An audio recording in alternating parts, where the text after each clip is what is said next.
Hey guys, Matt Allen here. Welcome back to TacticalBassin. Today we are on Lake Guntersville in Alabama.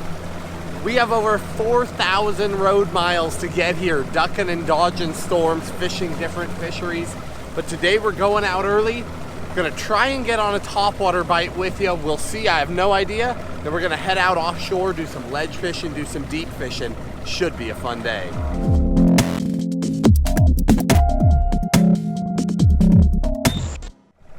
I got something I gotta show you guys. So as we're driving around the country, obviously we don't know these fisheries. We don't know anything about them. I'm telling you, I wanna go offshore fishing today. The fact that we're even able to do this is all about equipment. So this is my Solix 12. That's the unit that I use for my mapping. I've got my map card that I'm about to put in the unit.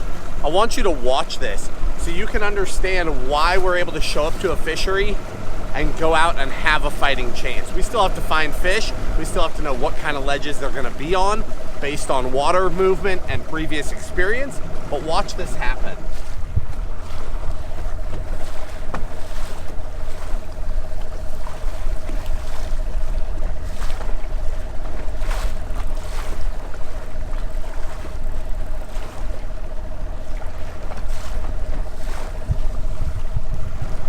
That's the difference. That's why we're able to show up blind on an offshore bite and have a fighting chance. Mapping is such a critical thing, and a lot of people overlook it because you're just on your home lake and you've got a pretty good idea of what's there.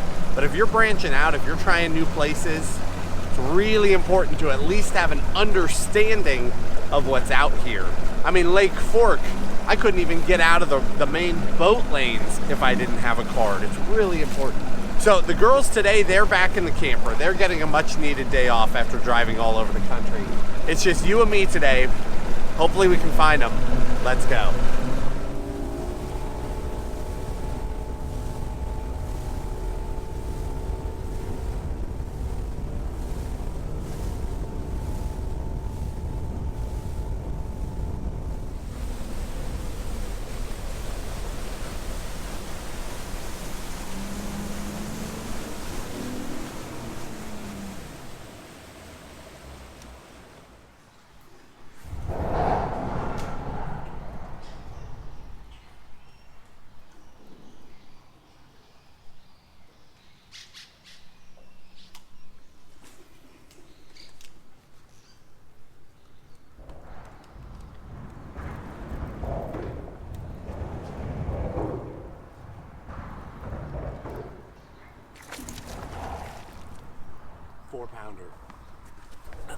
I just jumped off a 4-pounder right on this corner.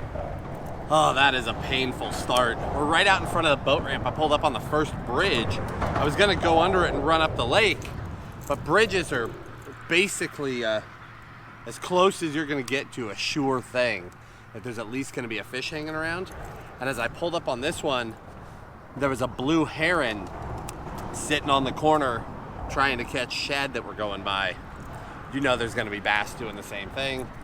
Here we are 1 minute into Lake Guntersville, had a 4-pounder on. I have no idea if that's a pattern or if I just happened to find a little spot where one was moved up. I am very surprised how clear the water is. I don't know why that surprises me, but it does, because most of the places we fished haven't been clear. This place is clear. I think we're gonna have a lot of fun.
Not the Guntersville monster I would like to start out with, but we'll take him.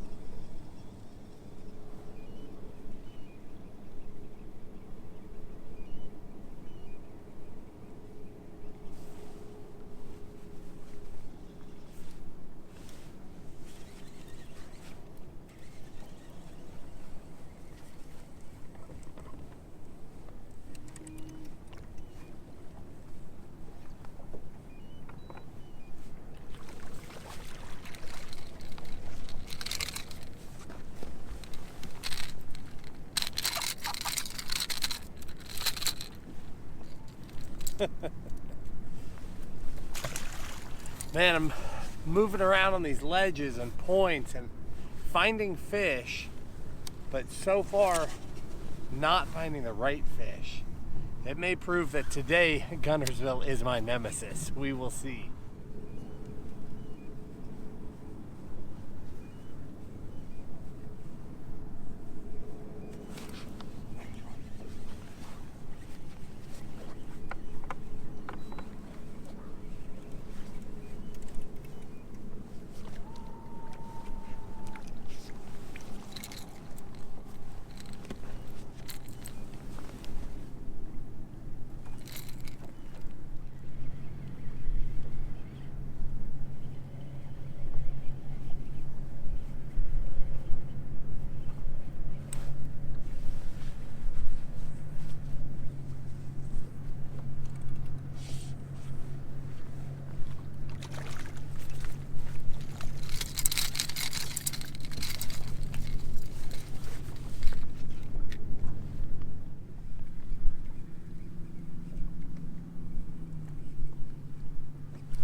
There we go.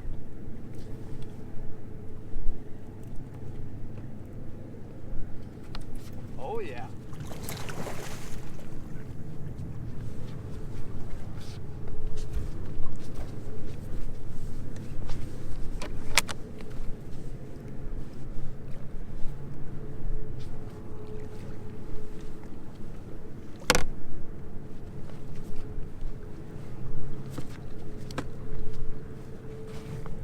All right.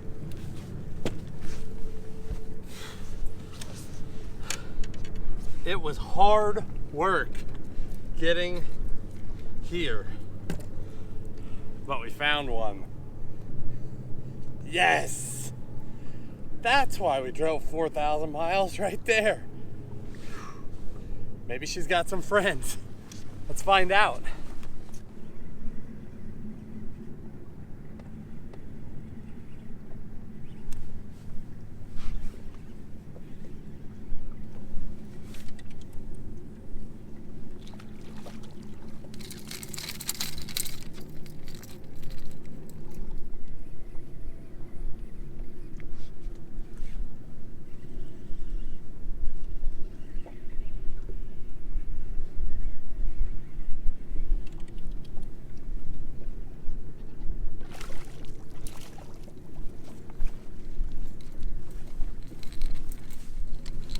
These white bass are all schooled up out here on these same spots as the largemouth. And it seems like if you can get some white bass biting, it gets the largemouth revved up. I think that's how we got that big bite, was she was hanging on bottom, got some of these other fish going, and boom, she lashed out.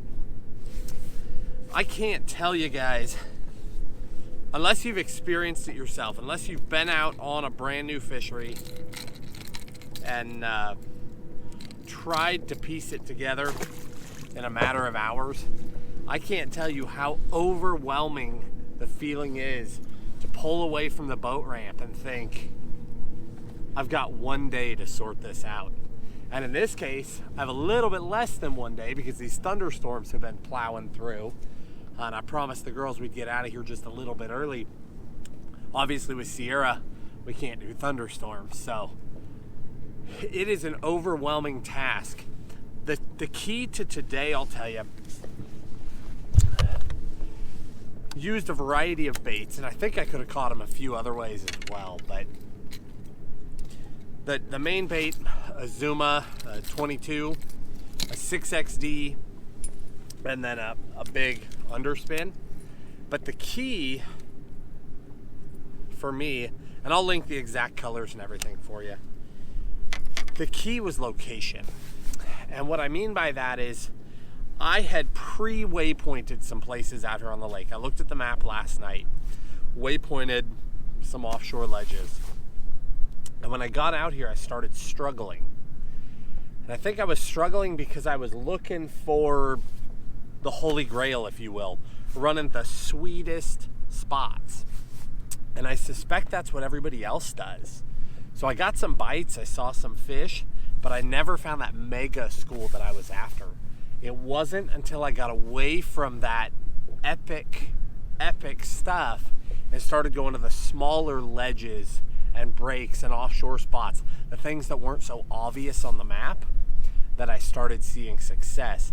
And I think because the amount of boat pressure here, you know, there's an insane amount of boat pressure. The parking lot's full here on a Thursday. I think because of the amount of pressure, the fish on those sweet spots have just been beaten. But the fish on these kind of outside, harder to define, not so obvious spots are just as crazy as any other fish, which is pretty awesome. I was so excited about this lake, probably more excited to stop at Guntersville than any other place on this trip. We'd originally slated ourselves for a few days here, but today you see the storms that have arrived. These are gonna roll for 4 more days. So unfortunately, I think we're gonna get out of here and keep trucking. But I was really excited about this lake. It did not disappoint. I will be back. Tim and I will both be back for sure. And we got a big one.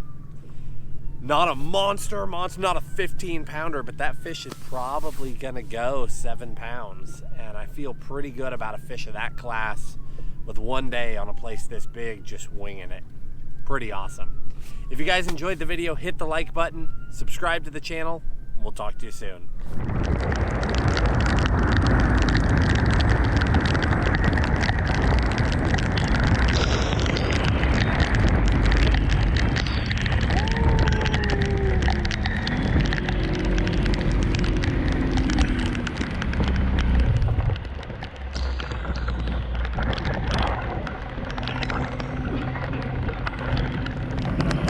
When it rains in the south, It rained. Good Lord.